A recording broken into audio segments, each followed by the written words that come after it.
কে বলেছে আমি আমার ধর্মকে শ্রদ্ধা করব না? ধর্ম যার যার আপনার, উৎসব কিন্তু সবার। আপনারা কি জানেন, অনেক সময় কেউ কেউ হিন্দু, মুসলমান, শিখ, খ্রিস্টান করে বলে কেন সব ধর্মকে আমরা ভালোবাসি? একটা কারণ বলি ছোট্ট। আমার এখানে অ্যাবাউট 6% আদিবাসী আছে,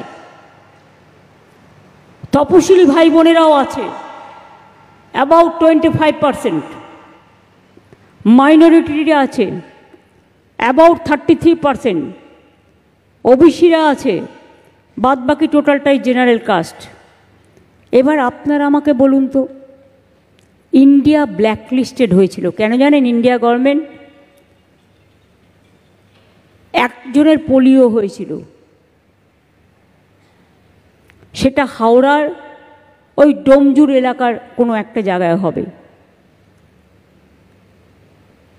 একজন, আমরা ক্ষমতায় আসার আগে আমি তখন ভাবলাম সবাইকে যদি এই পোলিও ইঞ্জেকশন দিতে হয় তাহলে আমাকে সব পপুলেশনকে কনফিডেন্সে নিতে হবে। তখন আমি পুরোহিত থেকে শুরু করে, ইমাম, মুয়াজ্জম থেকে শুরু করে সবাইকে বললাম আপনারা আজানও করবেন, রোজা মাসে নামাজও করবেন, কিন্তু মনে রাখবেন সমাজের কিছু বিশিষ্ট কাজ আছে আগে আপনাদের করতে হবে। কারণ আগে অনেকে এটা করতো না, পোলিও ইঞ্জেকশন দিতে গেলে ভাবতো কি খারাপ হবে। আমি বললাম না, এটা ভুল ধারণা। তারপরে সবাই দিতে শুরু করলো, এবং ইমাম, মুয়াজ্জমরা, পুরোহিতরা আমাকে সবাই খুব হেল্প করেছিলেন। পরের বছর আমরা পোলিও ফ্রি করে দিলাম, এবং তাতে কি হলো, ইন্ডিয়া গভর্নমেন্টকে যারা ব্ল্যাকলিস্টেড করেছিল আমার দেশ সেখান থেকে বেরিয়ে এলো।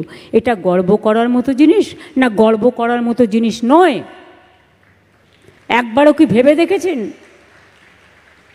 সব মানুষকে কনফিডেন্সে নিলে কতটা কাজ হয়?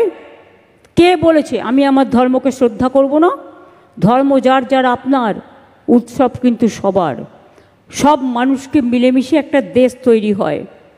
এই দেশে তো একটা রাজ্য নয়, কত রাজ্য, এক একটা রাজ্যের এক একটা ভাষা, এক একটা রাজ্যের এক একটা শিক্ষা, এক একটা রাজ্যের এক একটা খাওয়া দাওয়া, এক একটা রাজ্যের এক একটা culture. But we respect each and everybody, we respect all culture, and that's why unity in diversity is our tradition, it is our origin, it is our philosophy, it is our ideology.